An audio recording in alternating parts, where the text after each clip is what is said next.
desierto donde no hay los mejores acomodos, donde no hay confort. Pero allí le plació Dios llamar a su pueblo. Y allí le plació Dios construir el primer tabernáculo, el primer templo para adorarle. Una preparación le estaba dando el Señor en el desierto, preparándolos para que adoraran y dependieran del Señor constantemente, o que su dependencia fuera del Señor de una manera imperativa.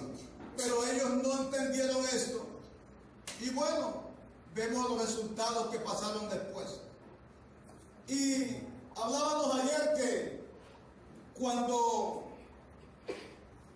Aarón se ve expuesto a que el pueblo lo suprime, el pueblo de unos 3 millones o 5 millones de personas que estaban contra ellos, porque en aquel momento Moisés había subido al monte a buscar las tablas, los mandamientos de la ley. Allí vemos que un pueblo se levanta contra el líder, contra este que quedó pues como líder, porque cuando Moisés sube al monte a buscar los mandamientos, dice que Aarón y Hur quedaron encargados de agarrar todo tipo de quejas que tuviera el pueblo para ellos darle solución. O sea que Aarón y Hur quedaron encargados de esto. Pero vemos un pueblo que se ensañó contra ellos porque decían que Moisés, no sé qué le había pasado a Moisés, no sabían si Moisés bajaba de nuevo.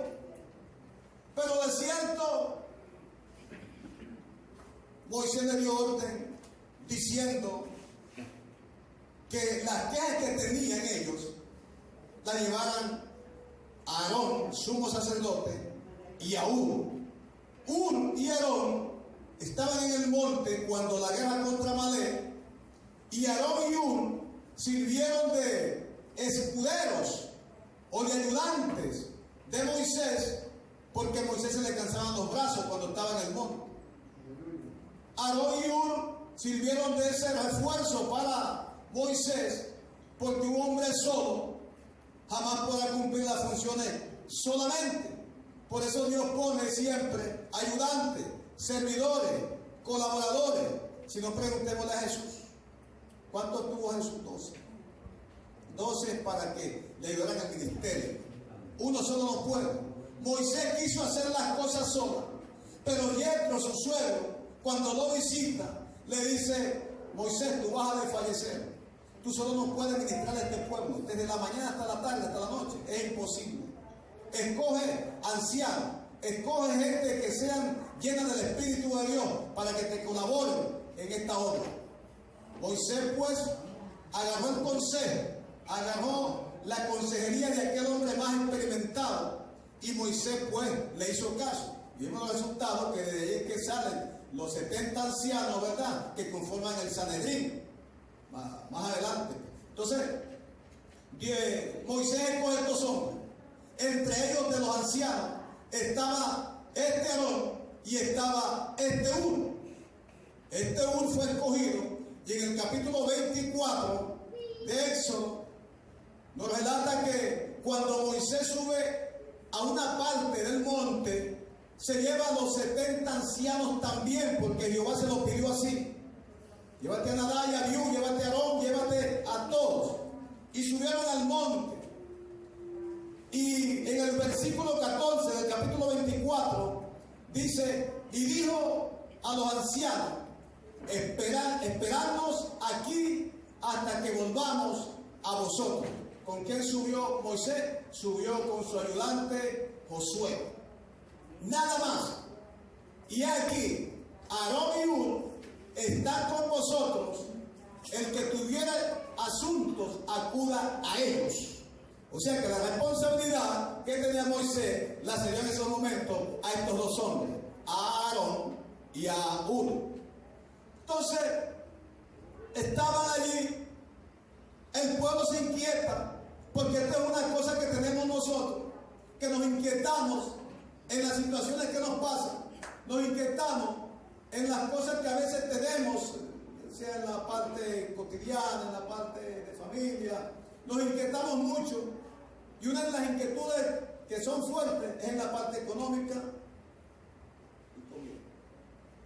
Ahí nos inquietamos mucho, cuando no tenemos la comida, cuando nos falta dinero, queremos que Dios haga maravilla en un segundo, queremos que Dios nos responda, queremos que Dios traiga a alguien, pero Dios da lo que Dios está haciendo en nosotros a veces, es capacitando un instrumento, es dándole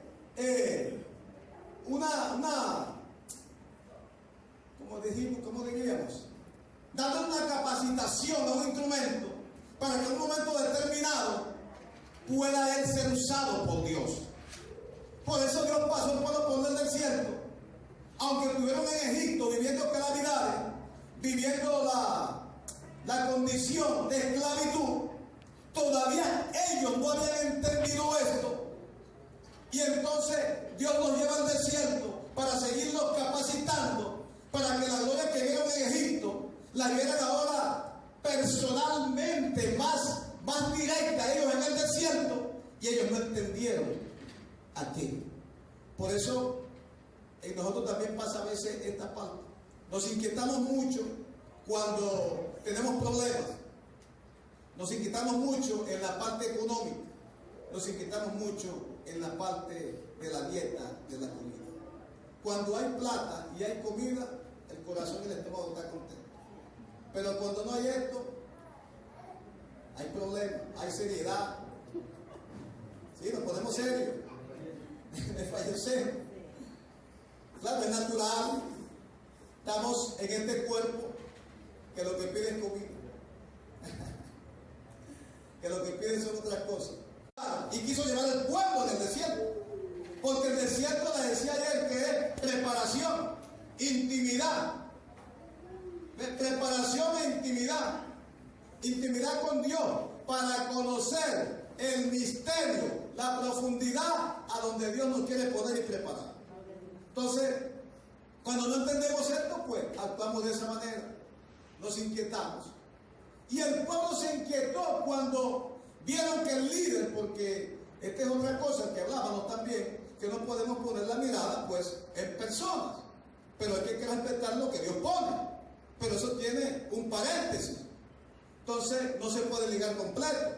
Primeramente Dios quería la alabanza, la adoración, la entrega a Él, que el pueblo dependiera totalmente de Él, que Dios usó a Moisés como un instrumento, amén, porque es creación y Dios quiere usar su creación.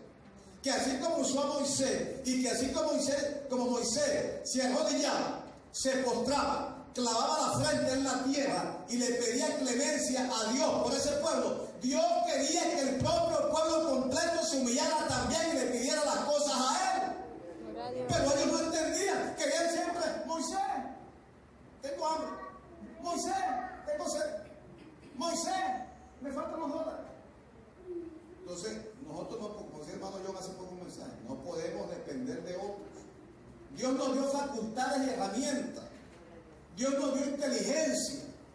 Hablaba que nos dio una identidad, mi hermano. Tenemos una identidad propia y nueva. Yo no sabía quién era, ni mi nombre me gustaba. Pero cuando entro a este conocimiento, la verdad, me agrada mi nombre que me pusieron mi padre. Nombre de respeto.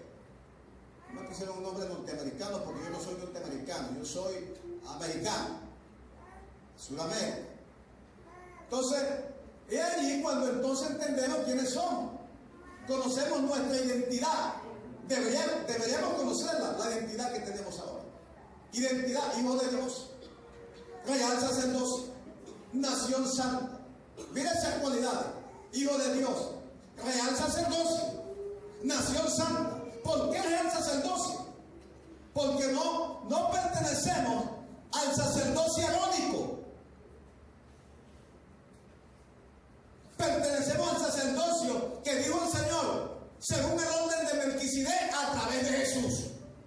Por ese sacerdocio nos nosotros somos sacerdocio, no por el de Aarón, porque el de Aarón ya vimos que la palabra dijo que había sido quitado. O sea, que había ya entonces un sacerdocio nuevo, según el orden de Melquisedec, que es Jesucristo. O sea, nosotros somos sacerdotes según ese orden a través de Cristo. Amén. No el arónico, porque ya se sucumbió.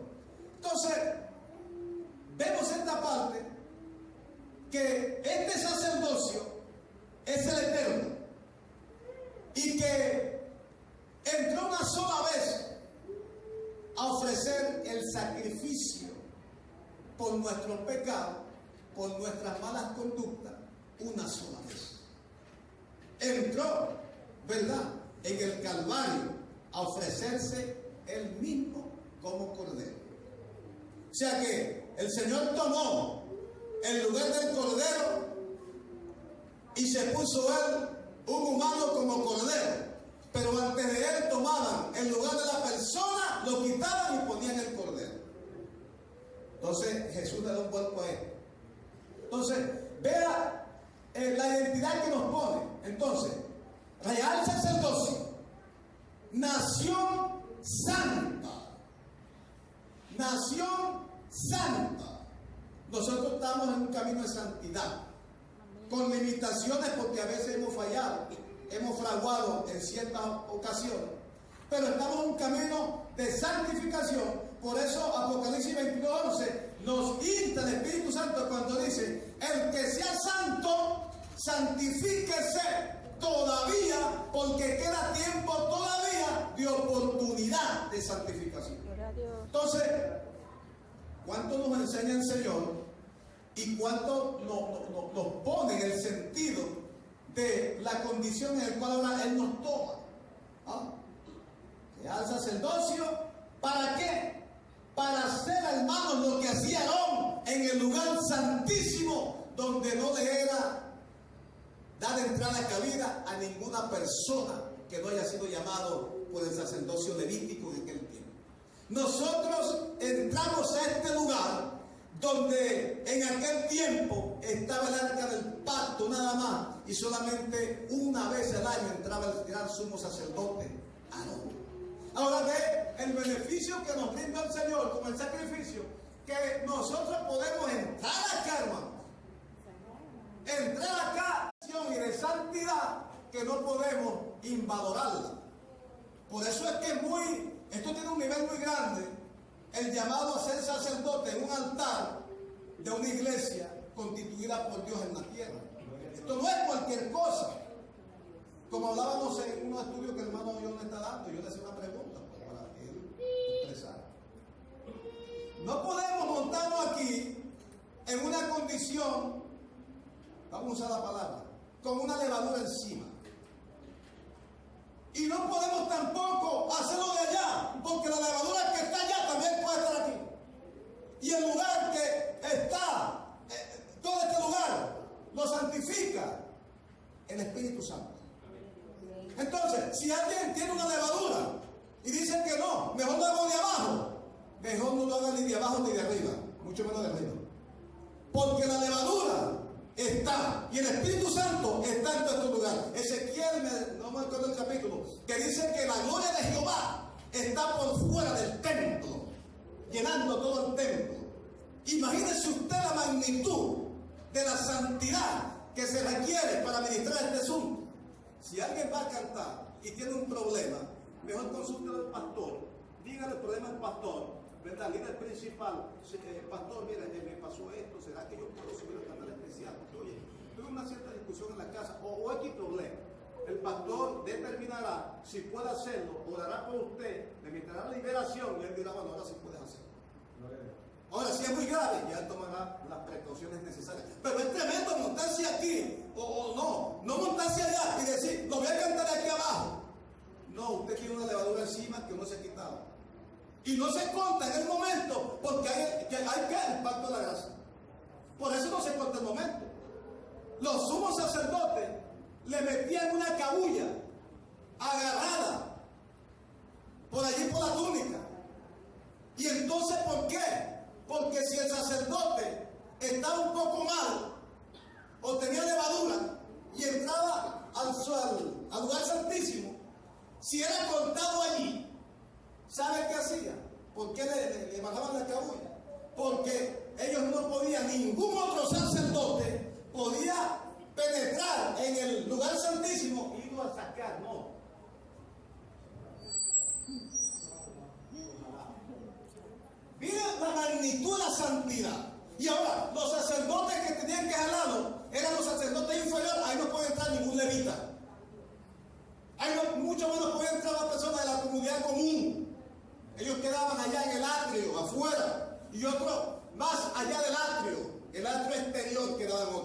los gentiles. Entonces, mire la magnitud de esto, que ahora nosotros, mira cómo le pasa, podemos entrar así al lugar santísimo, según el orden de Cristo a través de Melquisedec. Hermano, mire ese lugar que nos ha puesto el Señor. Es algo de una responsabilidad y de un temor reverente que tenemos que tener para administrar estos negocios. Entonces, pero Dios nos ayuda a ir creciendo, a ir madurando, a ser revestidos y a alcanzar el temor que debemos tener para administrar estos negocios. Entonces, esta gente no entendía muy bien el asunto y se levantan implacablemente porque habían puesto la mirada en la persona, y cuando alguien pone la mirada en una persona y la persona falla, él también va a fallar. Pero cuando ponemos la mirada en el autor y consumador de la fe, en el punto blanco que es Cristo, aunque él falle, yo no fallo, porque yo veo el blanco que es Cristo, extiendo mi mano a alcanzar la corona de vida. Alaba la gloria de Dios.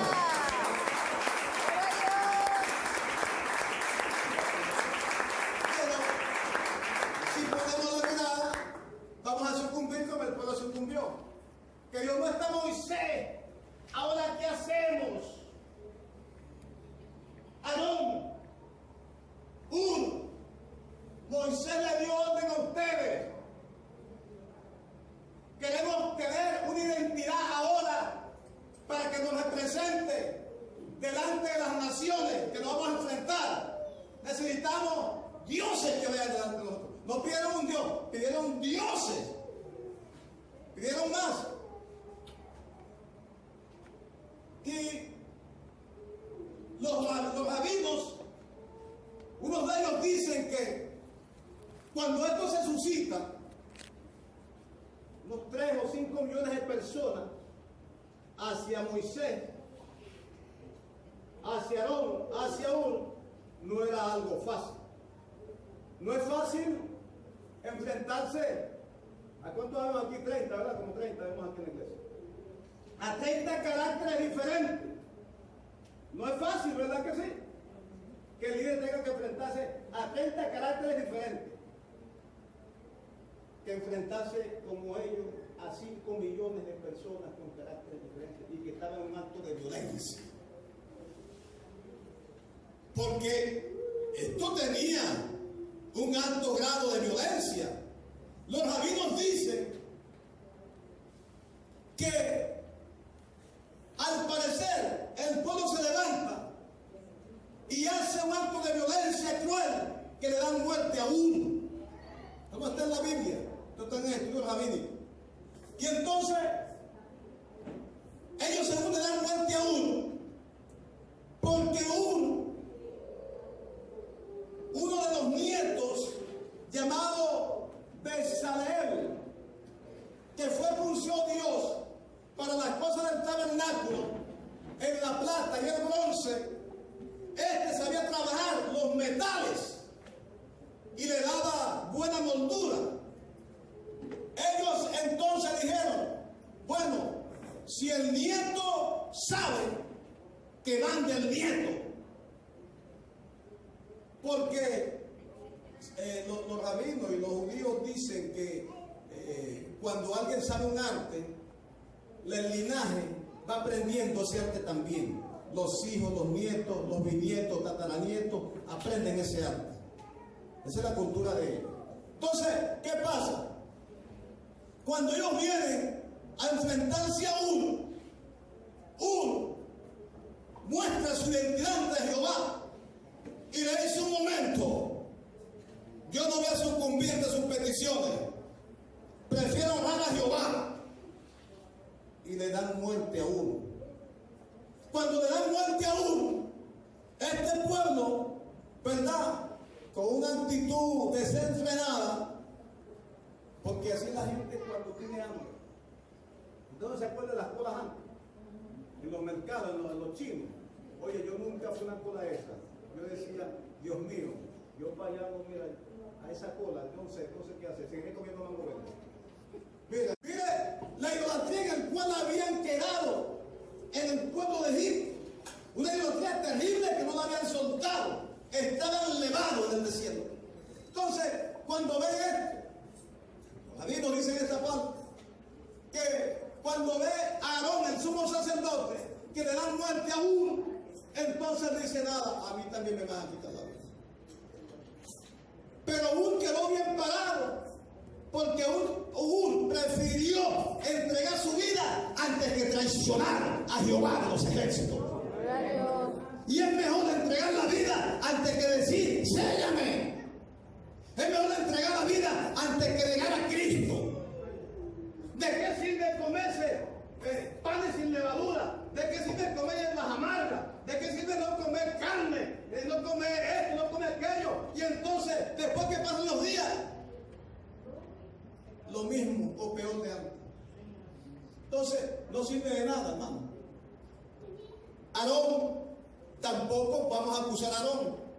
Pero Aarón vio el asunto. Dijo, oye, no, esta gente está ensañada. Yo voy a tener que cumplir su petición. Porque vemos que Jehová no lo reprende. Claro, la cosa era de apremio. Y a uno le quedó más cosa que entonces pedirle el oro, pedirle la plata y entonces fabricar el becerro de oro, que era un dios egipcio, y también Canaán adoraba ese dios. Entonces construyen el becerro de oro, le dio forma con burín. O sea, con burín es un cincel, le empezó a dar forma con el cincel. Parece que Aarón sabía algo de eso. Y entonces empezó a hacer el becerro de oro, se los construyó y empezaron a hacer, según entre paréntesis, fiestas solemnes a Jehová. Fiestas solemnes a Jehová, así está el mundo, que le hace fiestas solemnes al Señor con una crucifixión de Cristo y con tantos aderezos que les ponen, los santos gestos, santo aquello y santo aquello.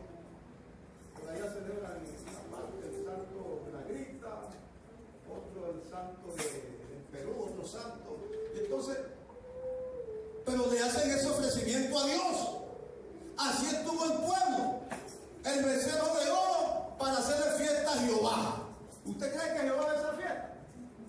No. Por supuesto que no. ¿Usted cree que Dios va a una fiesta impedernida?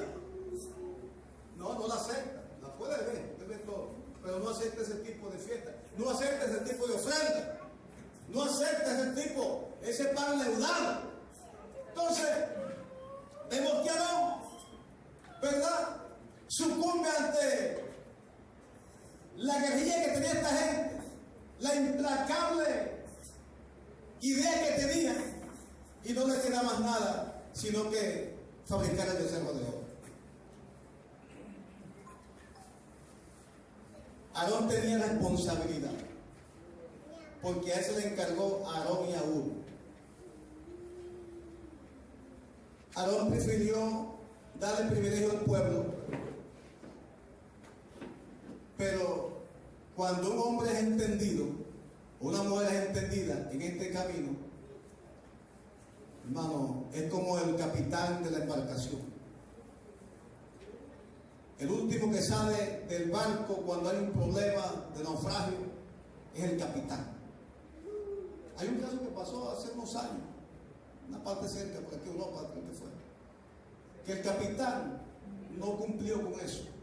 El capitán salió primero que los pasajeros. Y la ley es, o la consagración de ellos es, que el último que sale en un evento así es el capitán, porque tiene que salvar la vida de todos los pasajeros. Entonces, Aarón pues se entregó. Aarón debió mantener un perfil del llamado, del cumplimiento de su ministerio con responsabilidad y hacer un parado. Yo pienso que Aarón no debiese dar muerte, porque si Aarón, aleluya, expresa la palabra, expresa el compromiso, el pueblo se hubiese frenado. Y ese es el gran error que tenemos nosotros a veces en los problemas. Que los problemas creemos que el problema nos va a ahogar, nos va a sucumbir. No, el problema hace más grande al Dios que creemos. Gloria a Dios. El problema más grande hace al Dios más grande de lo que es Él. Pero entonces en el problema ponemos al Dios chiquito. No, en el problema hay que poner a Dios, que es tan grande, superior a ese problema. Gloria a Dios. Y fue lo que no entendió Aarón en ese momento. Y entonces pues quedó arrastrado la petición de ellos y hizo el becerro de oro. Nosotros tenemos una responsabilidad en el Evangelio desde que llegamos. Todos, de mantener una compostura, de mantener una santidad, de mantener, una posición muy diferente al mundo. Que el mundo señale de que somos diferentes, que el mundo señale que somos como extraterrestres. Porque lo extraterrestre es que no es terrestre, es fuera de lo terrestre. Eso es lo que quiere decir. Lo que pasa es que la gente se imagina que es un cabezón, un bicho de eso. Ajá. No, extraterrestre es todo lo que está fuera de lo terrestre. Y nosotros somos de esos. Porque la identidad que nos dio el Señor nos dice que somos embajadores de un reino que no es de esta tierra. Miren la otra característica, que nos pone en una condición de ser embajadores de un reino celestial. Por eso es que la gente no le entiende a usted el dialecto cuando le dice que usted le predique el evangelio, que usted le hable. La gente no le encaja eso porque ellos todavía son terrestres. Por eso no le entiende cuando usted actúa como embajador del reino en la tierra. Y si usted lo proclama, que lo diga también, lo van a ponerlo, como les contaba ayer. Van a ponerlo. ¿Qué embajador vas a hacer tú? A mí me dijo, pues, bueno, yo digo lo que la Biblia dice de mí. Él dice que soy embajador del reino de los cielos. Nación santa, real sacerdocio. Entonces, no se nos olvide eso. Ajá, hermano, agregue. Porque el hombre natural no puede entender un proceso del Espíritu de Dios, porque para eso ocurre que no lo puede entender, porque él vive espiritualmente. La acción tuvo un efecto. Entonces, ¿qué pasa con esto? Esas cosas, hermano querido, vamos a pagar, Dios nos va a perdonar, pero quedarán efectos más adelante. Y es ahí donde el hombre tiene que agarrarse con Dios, la mujer con Dios, de no apartarse.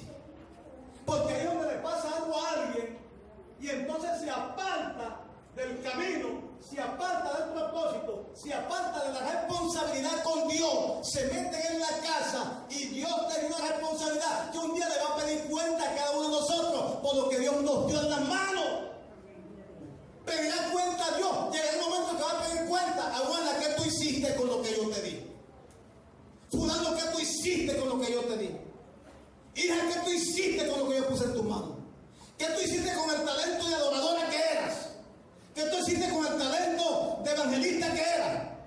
¿Qué tú hiciste con el talento de maestro que eras para enseñar a mi pueblo? No, es que los muchachos en la casa, la familia, cuestión. Vamos a poner excusa a Dios. Si Dios él mismo le va a pelar por la cartilla, la palabra. Yo no te he dicho que tus hijos están en mis manos. Yo no te puse esa responsabilidad para que tú la cumplieras, porque yo me iba a encargar de tus hijos o de tus cuestiones. Se nos va a pedir cuenta, hermano querido. Entonces, David, a lo que se enfrentó y vio con sus ojos, además de eso, cuando David ve la muerte de Amnón,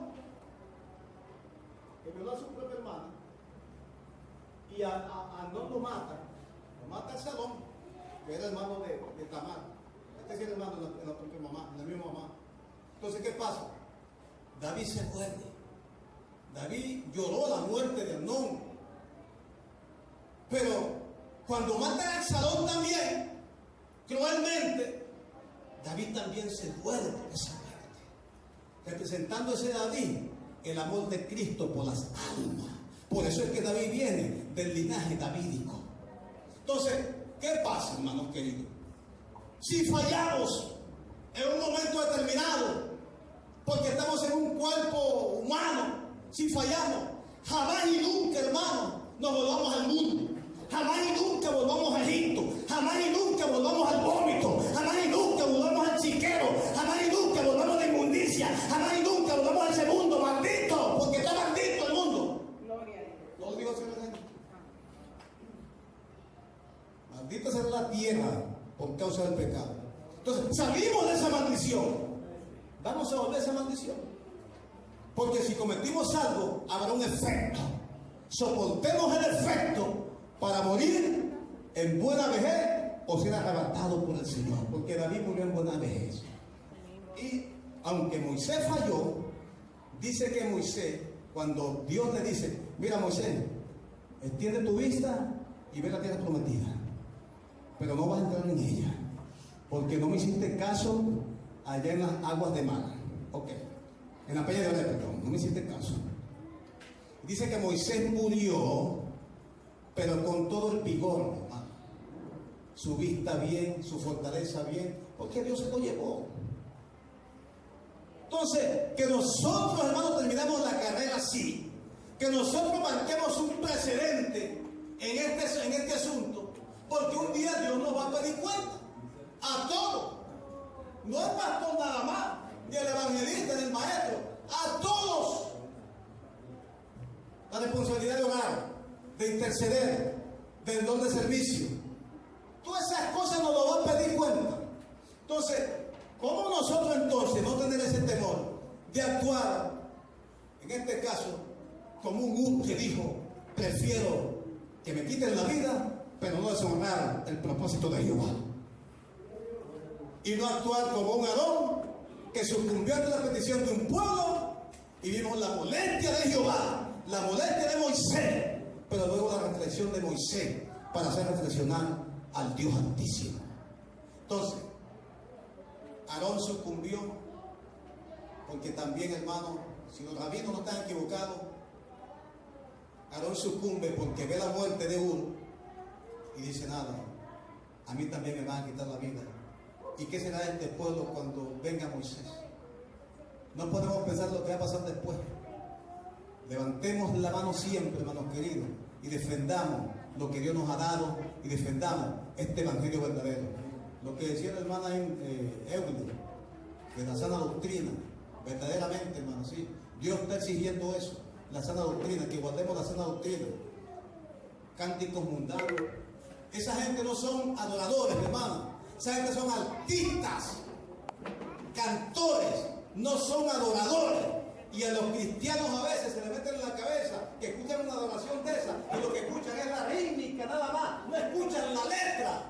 Y por ahí se le infiltra el diablo y empiezan a escuchar a Jesús Adrián Romero, a Balcón Ruiz, al otro a Inés Moreno, que dijo que no es cristiano. ¿Quién no es cristiano? No es cristiano. Así dijo también uno de ellos, uno famoso, Jesús Adrián Romero, una entrevista. Él dijo que no, prácticamente no es cristiano. No canta canciones cristianas, entre comillas.